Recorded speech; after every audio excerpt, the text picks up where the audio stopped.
what the major parties, the Greens and Nick Xenophon did at during the last Parliament, was take away voters' rights and punish those voters who vote for minor parties by threatening to kill off their votes. And the fact that we had a fair hearing here in the High Court, I'm satisfied that we do have in the High Court a very, very good system of democracy. Voters still have the right to vote below the line and number as many boxes as they would like. So are you going to issue an extensive how to vote card to try and mimic the results of last time? Well, we'll obviously encourage people to still vote for a minor party or an independent, whether it's above the line or below the line, but to understand that if they don't fill out all the boxes, if they only put one above the line, then the potential is for their vote to exhaust. So is this the end of the line for both of you? Well, the analogy that I use is that it's a bit like drawing up a drawbridge. The major parties are inside the castle. If you don't get across the drawbridge before the drawbridge gets up, then you're lost. You're never going to succeed. The question for us is, are we on the drawbridge and about to fall back into the water, or across the drawbridge far enough that will be inside the castle? But there's a principle at stake here that if Family First and Liberal Democrats may well be inside the castle, we may well succeed, although it's by no means guaranteed. But anybody who doesn't have incumbency, if you like, or doesn't have $20 million to spend like Clive did, they're out. They're outside the drawbridge. They're never going to succeed because the hurdle to getting elected to the Senate will be so high they'll never succeed. That's anti-democratic. What we know is that 25% of the population, when they're voting in the Senate, prefer a minor party. Now, they're not all going to want to vote for Family First and Liberal Democrats. A lot of them will want to vote for another small party. It'll go nowhere, and that's the shame of it. That's the shame of it. How confident are you both that you can retain your seats in the Senate? Oh, I think we should both be very confident. In the last election, I got 9.5%, which would be enough to get elected.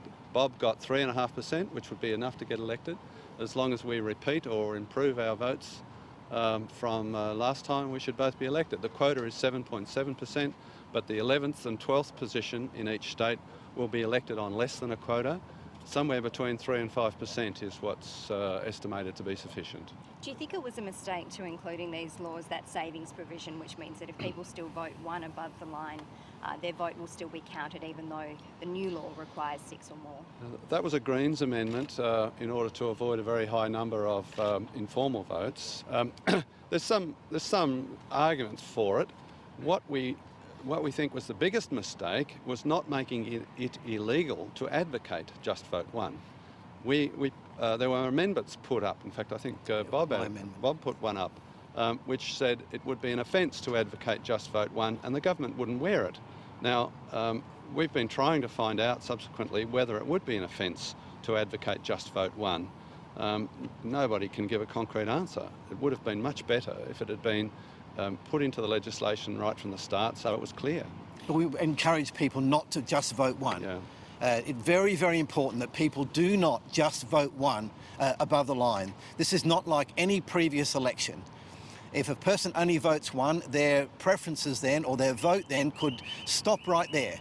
It's really important that they fill in as many boxes as possible, either above the line or below the line, to ensure that their vote counts. Australia is the only English-speaking country in the world that has compulsory voting.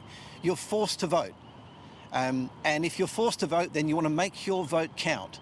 And therefore, with these changes to the voting laws, no longer does your vote above the line now flow through a group voting ticket to other preferences. So we would encourage voters to fill in as many boxes as possible above the line or below the line. Senator Day, how much will this court case cost you? The High Court has said that plaintiffs need to pay the costs. Well, that's yet to be seen. We haven't added that up, but I've been extremely grateful for the support that I've had, in particular from the Liberal Democrats, in helping to fund this case, and other supporters as well. Are we talking thousands, tens of thousands? Well, coming to the High Court is not cheap, as people know, and it's very expensive. But again, we haven't added it all up, but we are very, very grateful for all the support we've had from across the country. Has it been worth the cost?